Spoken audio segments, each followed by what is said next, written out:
Assalamualaikum warahmatullahi wabarakatuh. Kembali lagi bersama saya Ismawati SPD, calon guru penggerak Angkatan 7 Kabupaten Tabalong. Bagaimana kabar Bapak Ibu guru hebat? Salam dan bahagia. Saya akan memaparkan tentang aksi nyata modul 1.4 tentang budaya positif. Perkenalkan, di samping saya ada Ibu Fasilitator yaitu Ibu Majida Abu Bakar SPD dan pengajar praktek saya Bapak Muhammad Munawar Aulia Hamdi SPD.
soalnya. Bisa apa tidak? Bisa.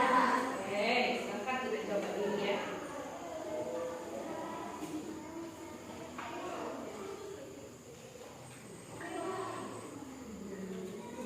Oke, Ibu bagikan dulu ini. Kalian tulis. Kalian tulis satu atau dua ya. Kalau mau satu aja, kalau mau dua silakan. Apa yang kalian? Paling banyak 3 ya, paling sedikit 1. Nanti kalau sama kita jadikan 1 supaya lebih unik, supaya lebih universal.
Membuanglah sampah pada tempatnya.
Beliin aku jajan dong.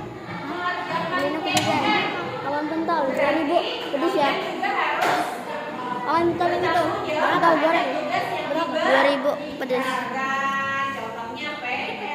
Cucuk ikat kah? Cucuk. Ikat. Itu aja pakai plastik.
Cari yang lain. Dan cabe. 15. Sama es. Masa taruh.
Berlarilah tanpa lelah sampai engkau meraihnya.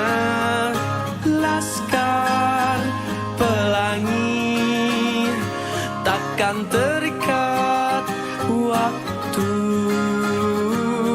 Bebaskan mimpimu di angkasa, warnai bintang di jiwa.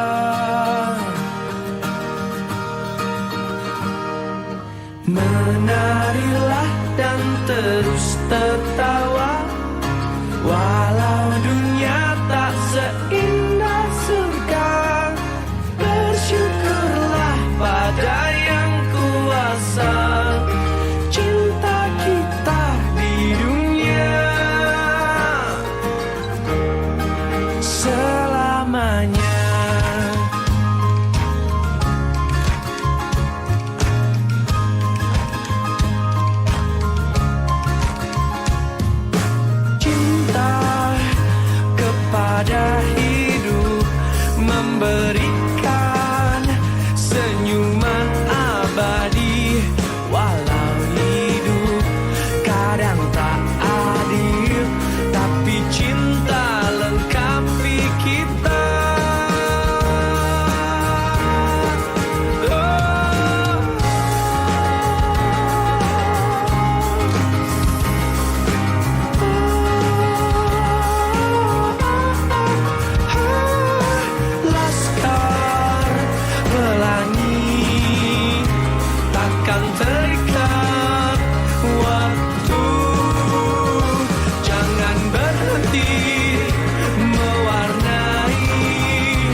dan penerapan budaya positif di sekolah.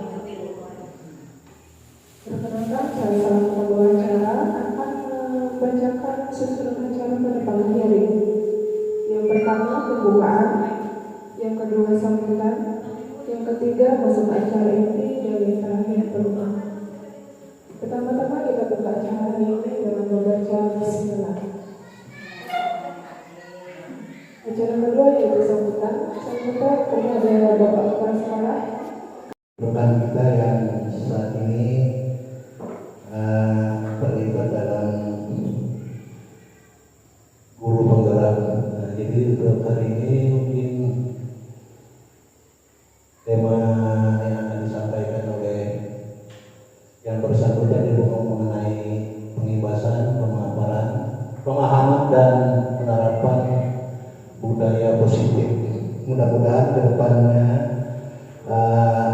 guru kita yang saat ini mengikuti jenjang guru penggerak bisa menyelesaikan dengan baik dan nanti akan menyusul guru-guru yang lain, generasi-generasi muda yang akan datang. Jadi untuk kami para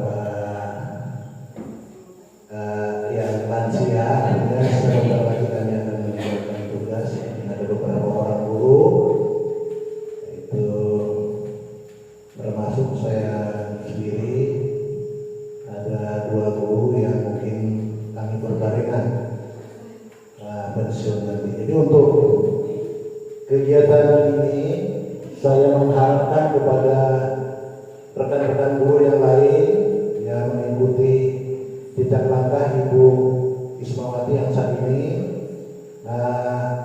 terpilih sebagai calon guru penggerak.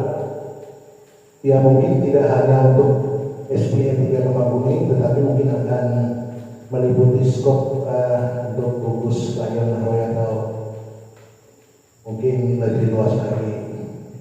Jadi mudah-mudahan nanti Ibu ini bisa menjadi contoh bagi kita semua, dan nantinya Bapak Ibu yang lain yang masih muda juga ikut dalam hal ini, dan mudah-mudahan nanti ke depannya semua guru ini akan mengikuti guru-guru penggerak seperti ini, karena untuk saat ini tidak ada lagi tes calon kepala sekolah yang diselenggarakan oleh Dinas Pendidikan maupun pemerintah daerah, dan akan difokuskan dengan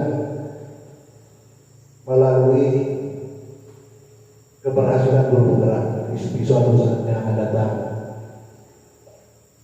Saya kira tidak banyak yang dapat saya sampaikan. Sekali lagi kita dukung rekan kita yaitu Ibu Ismail untuk menjadi contoh dan pendahulu daripada guru-guru kita yang ada. Saya kira itu saja yang dapat disampaikan. Salah yang mohon maaf dan saya ucapkan terima kasih. Dilapas kan? Mana yang baik Pak jualan? Apa ulun? Yang Ibu masih ngomong. Kelahiran 77 masih kawan. Ya, terima kasih kepada Bapak Kepala Sekolah atas sambutannya. Acara selanjutnya yaitu pemaparan pemahaman dan penerapan berdasarkan modul 1.4 budaya positif yang akan disampaikan oleh pemateri yaitu Ibu Ismawati. Kepada Ibu Ismawati kami persilakan.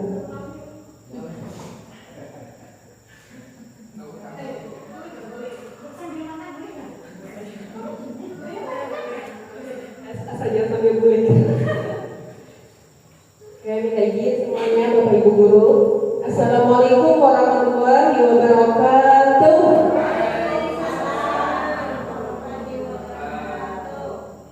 Saudara sudah habis Pak ini. Karena aku belum.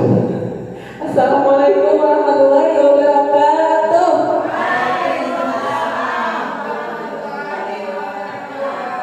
Yang terhormat Bapak Kepala Sekolah SD Kemangkuning, yang ulun hormati Bapak Ibu Guru SD 3 Kemangkuning dan guru-guru yang sudah senior, junior juga. puji syukur kehadirat Allah Subhanahu wa taala karena atas limpahan rahmat dan hidayahnya sehingga kita berada pada acara ini. Dan salawat dan salam tidak lupa kita haturkan kepada junjungan kita Nabi besar Muhammad SAW beserta keluarga, sahabat dan para pengikut beliau hingga akhir zaman. Terima kasih Bapak Ibu Guru yang sudah mau menghadiri di acara pembebasan berbagi praktik baik tentang pemahaman dan penerapan budaya positif. Ini merupakan tugas saya sebagai guru penggerak pada modul 1.4 di kegiatan aksi nyata. Jadi harus ada penugasan seperti ini. Di sini saya hanyalah guru junior, mungkin tidak menggurui Bapak dan Ibu. Mungkin juga sudah banyak guru-guru hebat di sini, tapi belum bergerak. Dan mudah-mudahan selanjutnya bisa tergerak, bergerak, dan menggerakkan. Amin ya rabbal alamin. Terutama yang di depan ya. Calon-calon guru penggerak angkatan 9. Semoga lulus. Amin. Pokoknya di sini kita saling berkolaborasi, saling mendukung teman-teman yang mau meningkatkan kompetensi. Ibu yang di depan juga mau, tapi karena masih muda kan Bu? Belum sampai umur jadinya belum dulu. Oke, selanjutnya di sini banyak materi yang kita perlukan sebagai seorang guru. Di sini ada 7 materi. Pertama tentang perubahan paradigma belajar, disiplin positif, kebutuhan dasar manusia, motivasi perilaku manusia, posisi kontrol, dan keyakinan kelas serta segitiga restitusi. Yang pertama tentang pembelajaran dengan paradigma baru. Jadi pembelajaran sekarang itu diharapkan Menteri Pendidikan Pak Nadiem harus melaksanakan pembelajaran yang terdiferensiasi. Kayaknya sudah tidak asing lagi terdiferensiasi bagi Bapak Ibu guru sekalian. Iya kan? Oke. Artinya terdiferensiasi itu kita melaksanakan pembelajaran sesuai dengan tahapan dan kebutuhan peserta didik untuk mewujudkan profil pelajar Pancasila. Pasti sudah tahu profil pelajar Pancasila. Ada berapa Bu Inor? Pura-pura Ibu Inor tidak ingat. Ada berapa Bu Ida? Ibu Rina kayaknya tahu. Ada berapa? Kita tambah 1 daripada Pancasila. Ada berapa Pak? Bapak ada 6, betul sekali ya. Bertakwa, beriman, bertakwa kepada Tuhan Yang Maha Esa dan berakhlak mulia, berkebajikan, global, bergotong royong, apalagi semalam menyusun rapor, berpikir kritis, apalagi mandiri dan kreatif, pura-pura. Terus kan? Lanjut lagi tentang disiplin. Sekarang Ulun mau tanya, kalau dengar disiplinnya apa Bu? Kalau dengar disiplin Bu? Kalau dengar kata disiplin apa? Harus pas waktunya. Harus pas waktunya jadi Bu.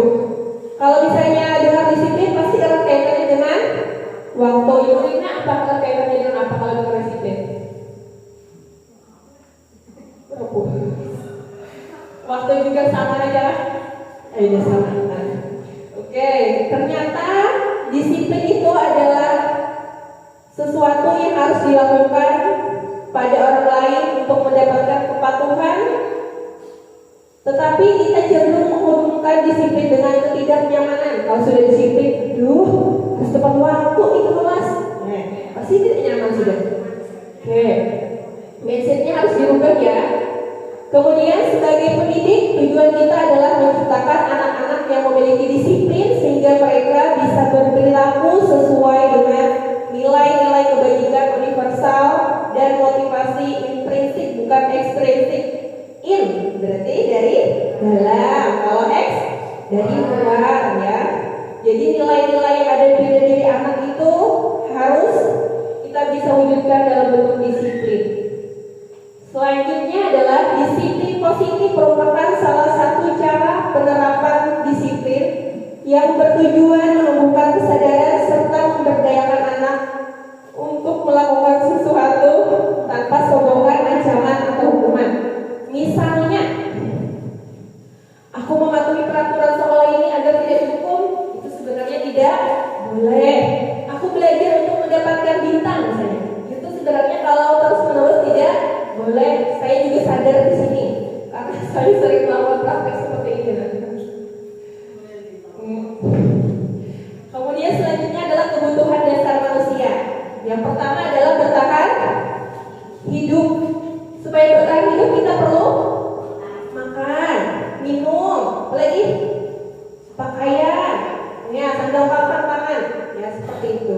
Yang kedua adalah kasih sayang dan rasa diterima. Jadi misalnya ada murid nih si Yulia, uring-uringan belajar dalam, bisa jadi Yulia, Ibu Ida hendak perlu kasih sayang Ibu Ida, ya kan? Dibelai-belai ada kayak gini. Yang kedua, yang ketiga penguasaan. Ini saya lihat Radit nih kayaknya, pengen menguasai jadi Tuhan ada tak atau bos dan lah semuanya di kelas, ya. Bisa jadi Radit ini memenuhi kebutuhan penguasaan. Bisa jadi Radit Burinai di bimbing-bimbing bisa jadi pemimpin, ya kan Burinai? Oke. Yang keempat adalah kebebasan. Jadi kakak-kakakmu ya, bila dia terlalu baris-baris soal tugas, dia juga perlu kebebasan untuk bergerak, berekspresi, kan? Dan yang kelima kesenangan. Jadi kalau sudah anak senang, dia akan mengikuti pelajaran dengan penuh konsentrasi, jangan terlalu banyak ditekan. Oke. Lanjut tentang motivasi perilaku manusia. Motivasi itu adalah dorongan yang timbul pada diri seseorang secara sadar atau tidak sadar untuk melakukan suatu tindakan dengan tujuan tertentu. Jadi ada yang apa tadi?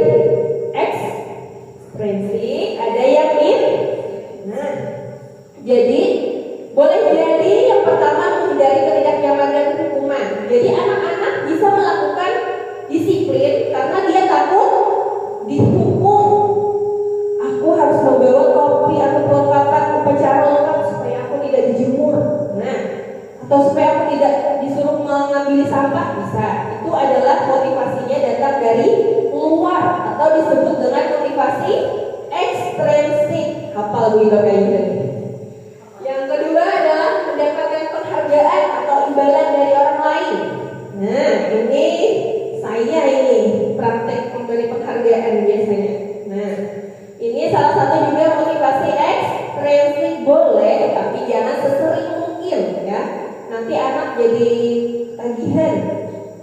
Dan yang ketiga adalah menghargai nilai-nilai kebajikan diri sendiri. Nah, ini Pak Suri Ainur yang dikehendaki oleh Menteri Pendidikan.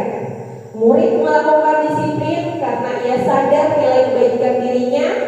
Ini merupakan motivasi intrinsik dari dalam diri. Susah Pak ya menerapkan disiplin dari dalam diri. Susah. Tapi harus kita usahakan dari sekarang. Selanjutnya adalah konsep disiplin identitas gagal. Nah, jadi hukuman dan penghargaan ini bisa jadi identitas gagal. Kita berpikiran ulang aja waktu kuliah, penghargaan ini bagus. Tapi sekarang kalau berkelanjutan bisa jadi identitas gagal. Hukuman gimana rasanya kalau dihukum ya? Menyakitkan, terutama bagi yang terhukum ya. Tidak nyaman, terus murid merasa takut. Mungkin ulu juga pernah memberi hukuman ya. Kemudian memaksa dan bisa murid menyembunyikan kesalahan. Diam aja deh kita. Kalau yang kata ibu kita dihukum. Nah, itu menyebabkan anak tidak jujur ya. Dan murid menjadi rendah diri, dia jadi rasa minder, tidak percaya diri ya. Dan yang juga untuk penghargaan, ternyata bila dilakukan terus-menerus itu tidak akan efektif ya. Kalau sesekali misalnya kita memberikan penghargaan berupa simbol, pintar sekali misalnya, hebat, silahkan, tapi jangan terus-menerus ya. Dan yang kedua, merusak hubungan. Ini biasanya nih saya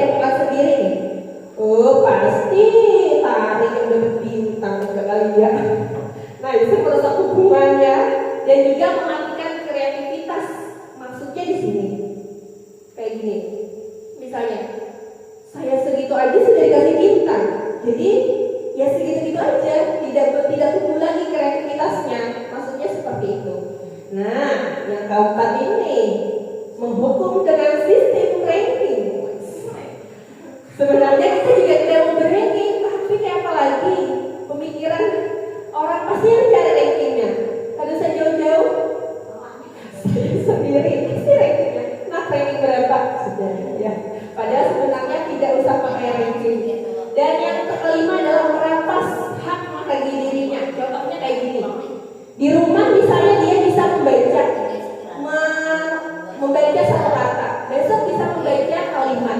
Terus nanti nak kalau misalnya kamu bisa membaca lagi, ibu kasih es krim. Nah, sebenarnya itu tidak terlalu diperbolehkan.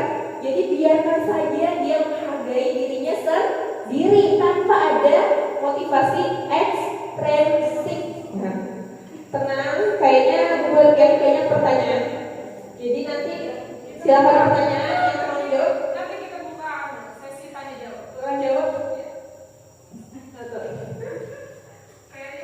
Selanjutnya lagi kayaknya Pak Suri di sini tanda tanya. Konsekuensi. Pernah dengar konsekuensi? Pasti pernah. Buat dia sudah menghabiskan modul Merdeka Mengajar sampai disiplin positif. Dan juga restitusi. Pasti juga tidak asing lagi, terutama Iginor nih sampai ada sudah minum ya. Konsekuensi. Jadi konsekuensi ini beda sama hukuman wiran. Kalau hukuman misalnya, Abi tidak mengerjakan PR, Abi pergi di depan, itu hukuman wiran. Tapi kalau konsekuensi, Abi tidak mengerjakan PR, nanti pas istirahat Abi kerjakan ya. Nah, kalau konsekuensi ada hubungan antara masalah dengan konsekuensi atau sanksi. Kalau hukuman, kan ada lalu hukumannya. Yang juga konsekuensi ini penguatannya jangka pendek, ya. Maksudnya jangka pendek di sini, dia kalau udah diingetin konsekuensinya, dia bisa jadi melanggar lagi, ya. Dan juga perlu monitoring berkelanjutan, dibina lagi. Dan juga di sini ada stimulus respon. Misalnya, si Yulia sering apa Yulia? Pipis di kelas. Kalau dia tidak dibilang Yulia pipis di kelas, nanti Yulia bersihin ya. Iya bu, Yulia. Yang kita nyuruh itu adalah stimulus. Yulia merespon, berarti dia mengiyakan. Tapi kalau Yulia tidak merespon, ya maklum lah. Dia anak istimewa, ya. Jadi konsekuensi itu harus ada stimulus. Beda sama restitusi. Restitusi ini sadar diri, ya. Dan juga pada konsekuensi murid menghormati peraturan, ya. Dia menghormati peraturan karena takut akan konsekuensi, ya. Dan yang selanjutnya kehilangan waktu untuk merenungi kesalahannya. Misalnya nih Yulia tadi mengalami, padahal Yulia tuh pengen minta maaf ke Ibu Ida, tapi Ibu Ida buru-buru Yulia bersihkan Ibu Ida. Nah, siapa tahu Yulia Ibu Ida yang minta maaf. Jadi berikan Yulia merenungi. Bisa jadi dia merenungi caranya dengan menangis. Oh iya, soalnya lebih dekat kan Yulia. Kalau perlu dekati ibunya, asal jangan bapaknya. Restitusi lagi. Murid lebih bertanggung jawab untuk perilakunya. Pasti banyak kali bagian bertanya-tanya restitusi. Atau sudah tahu kan? Kemudian restitusi, murid menjadi lebih bertanggung jawab untuk perilakunya. Fokus pada pemecahan masalah jangka panjang. Karena ada contohnya. Jadi jangan tersenyum melihat modelnya yang terlalu hebat. Kemudian murid menghormati dirinya dan orang lain.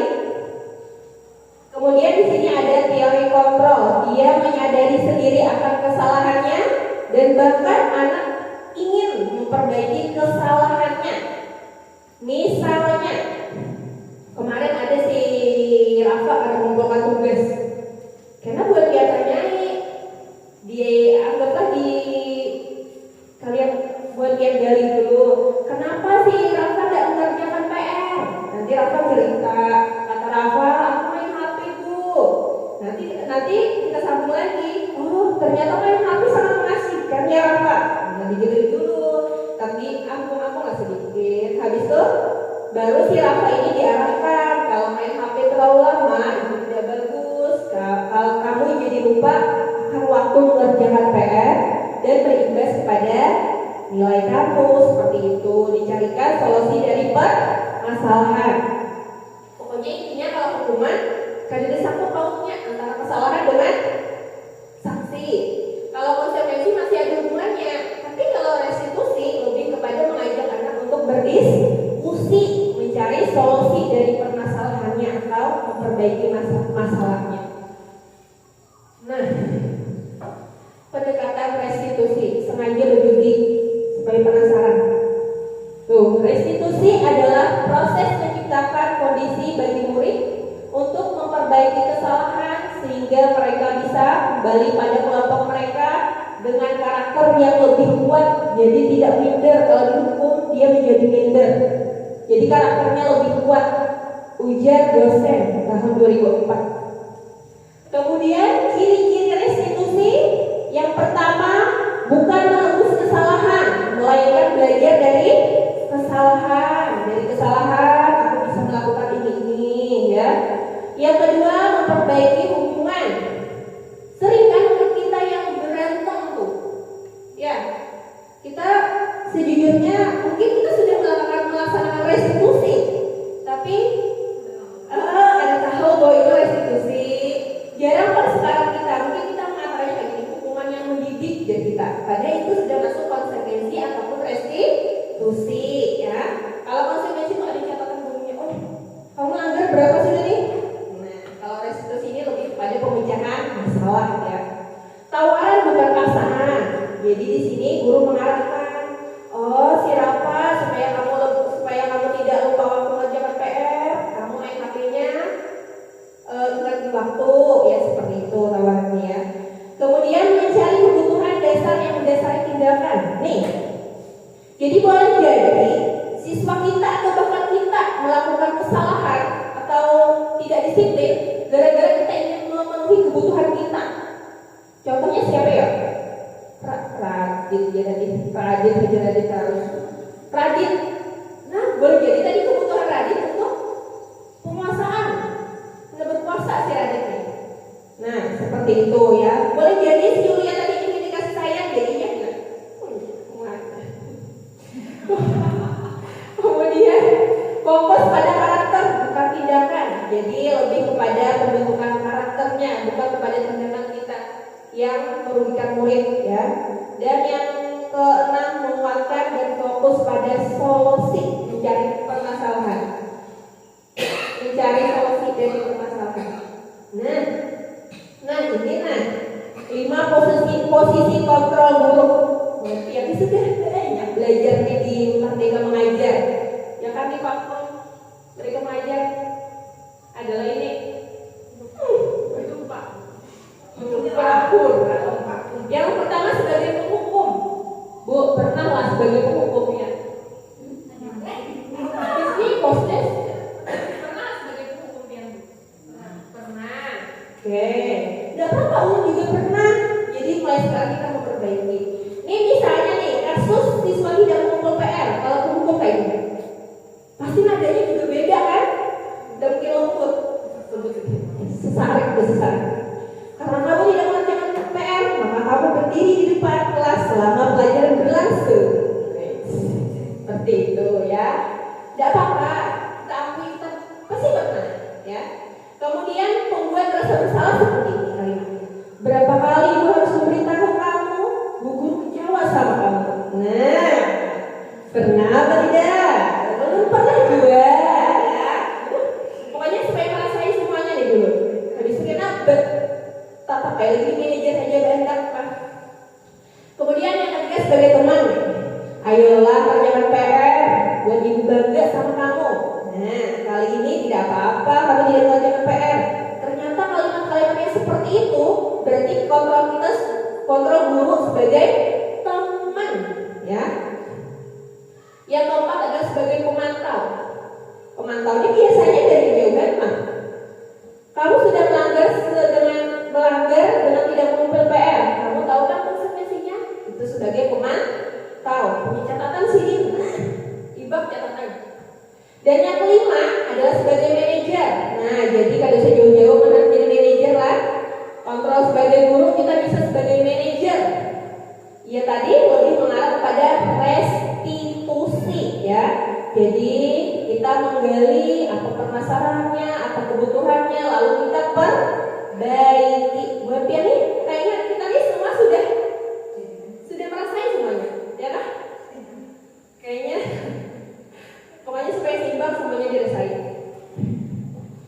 masak.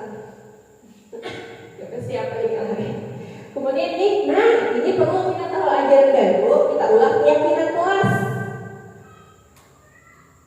Keyakinan kelas adalah salah satu disiplin positif yang bisa kita terapkan dalam membangun budaya positif di sekolah, bisa juga mirip dengan aturan di kelas bisa juga.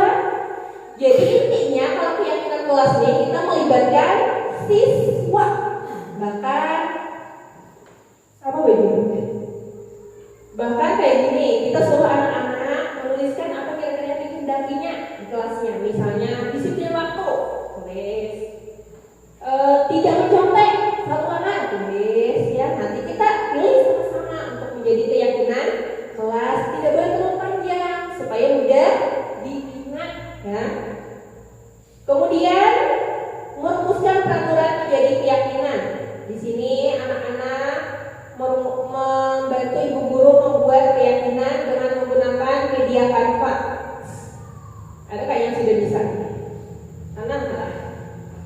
Kemudian yang selanjutnya adalah menempelkan keyakinan di kelas, tapi itu yang sementara. Nanti dibikin lagi dengan menggunakan terserah. Hendak yang kita juga apa namanya Pak? Mencetak pakai apa namanya? Ya printing ya. Nah bisa juga malah manual. Nah udah kayak ini. Ini sementara. Ini wajah ulun. Ini keyakinan kelas, tapi ini masih ada kepanjangan, nanti diperpendek lagi seperti itu. Buatnya bisa. Memang benar. Pak wajib Pak. Wajib surat. Boleh keyakinan kelas Pak. Jadi intinya misalnya disiplin waktu. Walaupun singkat, tapi kalinya bisa untuk membuat kesadaran. Saling menghormati, misalnya saling membuli itu saling menghormati dan menghargai itu cukup sudah ya. Diwajibkan apa? Ini perempuan wajib. Suka kali wajib. Nah ini contohnya, tapi buat yang lebih berkreasi lagi ya. Nah, bagaimana pembentukan keyakinan kelas? Kata-katanya lebih abstrak dari peraturan. Maksudnya lebih abstrak itu tidak nyata ya? Tidak nyata kan? Pokoknya lebih umum lah. Contohnya kayak gini. Anak tidak boleh membuli. Kita bilang harus menghargai temannya saat menyatakan pendapat. Sudah dua kan? Bisa kita jadikan satu, misalnya saling menghormati dan menghargai. Itu sudah masuk tuh terabang sana. Nah, kemudian berupa pernyataan universal secara umum tadi ya, dan dibuat dalam bentuk positif. Jangan ada kalimat tidak atau jangan. Tidak membuli teman, bisa diganti jadi kalimat yang lebih positif ya. Jangan membuang sampah sembarangan, kita ganti selalu menjaga kebersihan dan keinikan kelas seperti itu. Sedikit saja agar mudah diingat, jangan yang panjang-panjang. Diingat kita murid, kita hanya kali tapi ingat bila yang panjang-panjang. Singkat tapi mudah diingat. Sesuai dengan kondisi kelas atau sekolah dan mudah ditetapkan. Yang misalnya yang tidak mungkin itu tidak usah dibuat. Jadi yang mungkin aja. Biasanya gemar membuat masakan. Bisa. Jadi yang sesuai aja bisa. Ada pojok baca gemar membaca silahkan. Yang sesuai saja ya. Kemudian semua warga sekolah dilibatkan saat membuat. Misalnya kita berulang keyakinan sekolah berarti bapak kepala sekolah ada, guru, Pak Sumiran ada, selalu komite orang tua ya, bahkan pematris kan juga. Tapi kalau di kelas cukup kita dengan murid ya. Kadang pasukan kan Pak Sumiran dia kalah tentang sini. Ya tadi kadang boleh menggunakan kata jangan atau tidak, jangan membuang sampah sembarangan. Kan kata-kata jangan itu secara logika itu bisa kita menyuruh anak berjalan, jangan main HP aja. Kata jangan termantul. Ya kayaknya kata lagi. Ya harus terbaca di otaknya perlu membaca di mana? Kata di mana Mas Roy? Perasaan ada tapi susah susah. Ini segitiga restitusi, segitiga. Berarti ada tiga kan? Yang pertama adalah menstabilkan identitas. Kita semua misalnya kayak gini tadi, misalnya si Ari semalam belum nyontek misalnya. Jadi kayak gini dulu menstabilkan identitas tuh. Tari biasanya menyontek merupakan sebuah kesalahan. Semua orang pernah melakukan kesalahan. Ibu juga pernah melakukan kesalahan. Tari menyontek tadi juga melakukan kesalahan. Itu namanya menstabilkan identitas supaya dia merasa tidak terlalu bersalah ya. Kemudian yang kedua, validasi tindakan yang salah. Di sini digali kira-kira dia melakukan kesalahan itu gara-gara apa? Misalnya tadi siapa yang sering ulang-ulangan di kelas belajar? Ada nggak? Si Radit, saya Kak Radit nih bilang kebutuhan 5 kayaknya nih. Hah? Si Radit kayaknya kesadaran si Radit nih. Nah, bisa jadi si Radit nih Bu Iraka, Ibu Lina ya. Bisa jadi Radit ini minta kasih sayang Ibu Lina juga. Nah, Bu Lina, sayang nih si Radit. Dilatih kepemimpinannya karena tipe kebutuhannya lebih pada penguasa nih kayaknya. Bisa jadi beberapa tahun kemudian presidennya Radit. Kemudian yang ketiga, menanyakan keyakinan. Nih, misalnya ini yang membuat kesalahan. Si Tari, tapi ingat tidak Tari keyakinan kelas kita. Nah, jadi kita ibaratnya tuh tawa. Apa namanya tuh? Mengarahkannya ke sana. Bahwa ini telah melanggar keyakinan kelas. Karena kita sudah ada di kelas juga keyakinannya ya. Nah, itu segitiga restitusi. Bisa nanti dibuka lagi di Merdeka Mengajar. Tapi buat yang jujur beritahu jawabannya selalu. Baik, lama. Nih contohnya sedikit menyenangkan selalu.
Iya, di Jepang namanya kali ya.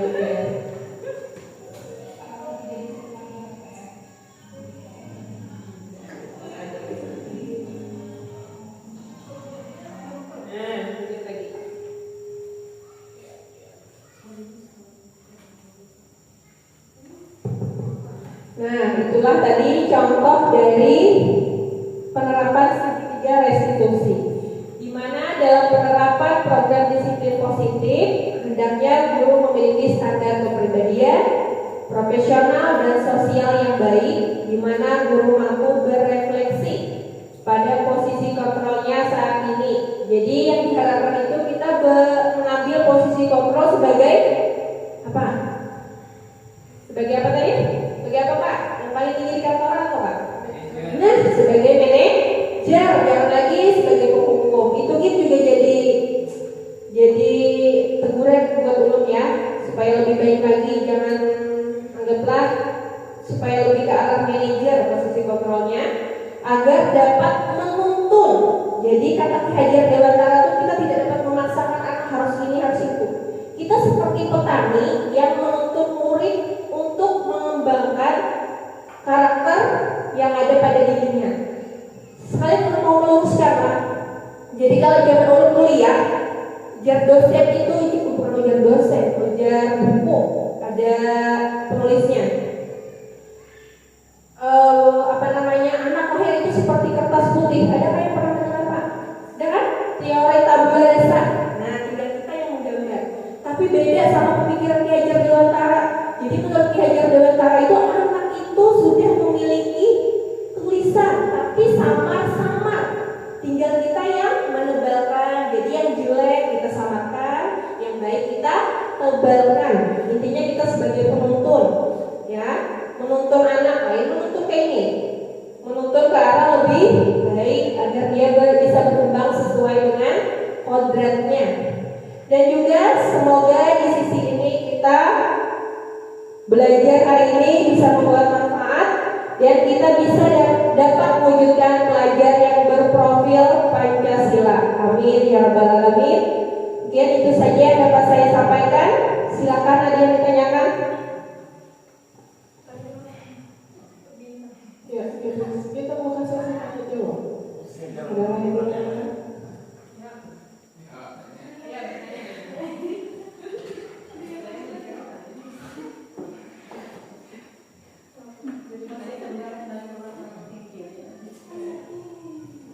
Tidak ada pertanyaan, kita selesai. Iya. Paham semua kayak gitu ya.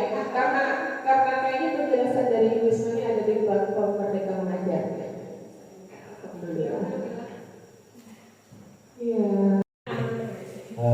Sosialisasi mengenai pendidikan berkarakter yang sekarang ini dirubah menjadi profil Pancasila. Nah, dulu pendidikan berkarakter jadi profil Pancasila yang diharapkan kepada ibu-ibu wali kelas semua ya, baik guru mata pelajaran untuk mendisiplinkan siswa. Jadi yang diminta oleh dinas pendidikan, anak-anak ini sudah mulai memiliki karakter kembali, ya, kan sempat hilang gitu beberapa waktu yang lalu. Jadi anak-anak sebelum masuk kelas ini dibaris dulu, bersalaman dengan guru kelasnya, begitu juga waktu pulang, bukan hanya berdoa di dalam, tetapi nanti setelah berdoa bersalaman dengan dewan guru, gitu ya. Ini yang diharapkan oleh dinas pendidikan melalui sosialisasi yang sudah kami ikuti kemarin. Itu saja saya kira tambahan untuk semua, dan mudah-mudahan ini bisa terlaksana dengan baik dan anak-anak diajarkan untuk lebih beretika, berbudi pekerti. Ini yang diharapkan oleh pemerintah, bukan hanya dinas pendidikan. Nah, jadi ini disiplinkan anak. Saya melewati di hadapan guru mungkin ada budaya permisi, ada budaya numpang lewat, terima kasih. Ini yang diharapkan oleh pemerintah ke depan sesuai dengan pembelajaran yang menggunakan kurikulum implementasi kurikulum Merdeka ini, dan mudah-mudahan ini melalui guru-guru penggerak yang akan datang ini selalu berjalan dengan baik. Itu saja saya kira tambahan. Terima kasih. Harus berpikir Jadi itu. mau ada mau harus kita yang dulu ada tempat di depan kita langsung kita sudah di situ.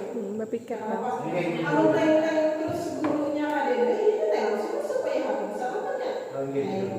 Jadi mau ada mau kita yang harus disiplinkan diri lebih dulu lah supaya ya sama-sama dulu lah ya itu kan.